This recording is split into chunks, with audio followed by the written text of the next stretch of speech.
ನಮಸ್ಕಾರ. ಭಾರತದ ಸ್ವಾತಂತ್ರ್ಯ ಇತಿಹಾಸದಲ್ಲಿ ಕತ್ತಲಲ್ಲೇ ಉಳಿದು ಹೋದ ರಕ್ತಸಿಕ್ತವಾದ ಆ ಒಂದು ಕರಾಳ ದಿನದ ಬಗ್ಗೆ ಇವತ್ತು ನಾವು ತಿಳಿಯೋಣ. ಜಲಿಯನ್ ವಾಲಾಬಾಗ್ ಬಗ್ಗೆ ಎಲ್ರಿಗೂ ಗೊತ್ತು.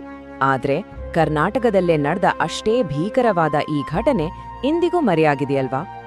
ಏಪ್ರಿಲ್ 25, 1938ರಂದು ಈ ಹಳ್ಳಿಗೆ ಕರ್ನಾಟಕದ ಜಲಿಯನ್ ವಾಲಾಬಾಗ್ ಅನ್ನೋ ಹೆಸರು ಬರಲು ನಿಜಕ್ಕೂ ಏನಾಯ್ತು ನೋಡೋಣ.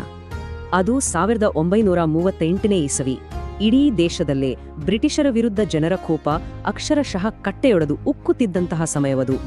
ನಿಷೇಧವಿದ್ರೂ ಲೆಕ್ಕಿಸದೆ ಧ್ವಜ ಹಾರಿಸಲೇಬೇಕು ಅಂತ ಕರ್ನಾಟಕದ ಆ ಪುಟ್ಟ ಹಳ್ಳಿಯಲ್ಲಿ ಸಾವಿರಾರು ಜನ ಬೆಳಗಿನಿಂದಲೇ ಸೇರಿದ್ರು. ಕೈಯಲ್ಲಿ ಆಯುಧಗಳು ಇರಲಿಲ್ಲ, ಆದ್ರೆ ಅವರ ಒಂದೇ ಮಾತರಂ ಅನ್ನೋ ದೇಶಭಕ್ತಿಯ ಘೋಷಣೆಗಳು ಮಾತ್ರ ಆಕಾಶವನ್ನೇ ಕಂಪಿಸುವಂತಿತ್ತು. ಆ ಶಾಂತಿಯುತ ವಾತಾವರಣ ಪೊಲೀಸರು ಬಂದ ತಕ್ಷಣವೇ ಕೇವಲ ಕೆಲವೇ ಕ್ಷಣಗಳಲ್ಲಿ ಒಂದು ಭಯಾನಕ ಮೌನಕ್ಕೆ ತಿರುಗಿಬಿಡ್ತು. ಕೋಪಗೊಂಡಿದ್ದ ಸಶಸ್ತ್ರ ಪೊಲೀಸರು ಬಂದು ನಿಂತರು. ಆ ಜನಸಮೂಹ ಮಾತ್ರ ಎದೆಗುಂದದೆ ಧೈರ್ಯದಿಂದ ಹೆಜ್ಜೆ ಹಿಂದಿಡದೆ ಹಾಗೇ ನಿಂತಿತ್ತು. ಆ ಮೌನವನ್ನ ಸೀಳುಕೊಂಡು ದಿಢೀರನೆ ಕರುಣೆಯೇ ಇಲ್ಲದಂತೆ ಅದೆಷ್ಟೋ ಗುಂಡುಗಳು ಹಾರಿದ ಭೀಕರ ಶಬ್ದ ಕೇಳಿಬಂತು. ಖಾಲಿ ಕೈಯಲ್ಲಿ ನಿಂತಿದ್ದವರ ಮೇಲೆ ಸ್ವಲ್ಪವೂ ದಯೆ ತೋರಲಿಲ್ಲ. ಕೆಲವೇ ನಿಮಿಷಗಳಲ್ಲಿ ಎಷ್ಟೋ ಜೀವಗಳು, ಕನಸುಗಳು ಮಣ್ಣುಪಾಲಾದವು.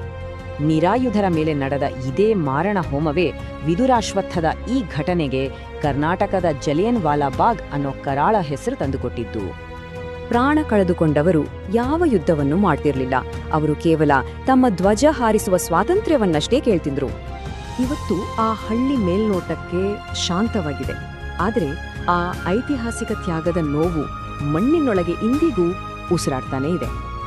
ಈ ಮಹಾನ್ ಐತಿಹಾಸಿಕ ತ್ಯಾಗವನ್ನ ಸ್ಮರಿಸೋಕೆ ಜನರು ಇಂದಿಗೂ ಪ್ರತಿ ವರ್ಷ ಅಲ್ಲಿ ಸೇರಿ ಮೌನಾಚರಣೆ ಮಾಡ್ತಾರೆ. ಇತಿಹಾಸವನ್ನೇನಾದ್ರೂ ಮರೆತ್ರೆ ಅದೇ ರಕ್ತಪಾತ ಮತ್ತೆ ನಡಿಬಹುದು ಅನ್ನೋ ಕಟು ಸತ್ಯವನ್ನ ಈ ಘಟನೆ ನಮ್ಗೆ ಪದೇ ಪದೇ ಎಚ್ಚರಿಸ್ತಿದೆ. ಮಣ್ಣಲ್ಲಿ ಹೂತು ಹೋದ ಈ ತ್ಯಾಗದ ಕಥೆಗಳಿಗೆ ಮುಂದಿನ ದಿನಗಳಲ್ಲಾದರೂ ಇತಿಹಾಸದಲ್ಲಿ ಶಾಶ್ವತವಾದ ಮನ್ನಣೆ ಖಂಡಿತ ಸಿಗುತ್ತಲ್ವಾ?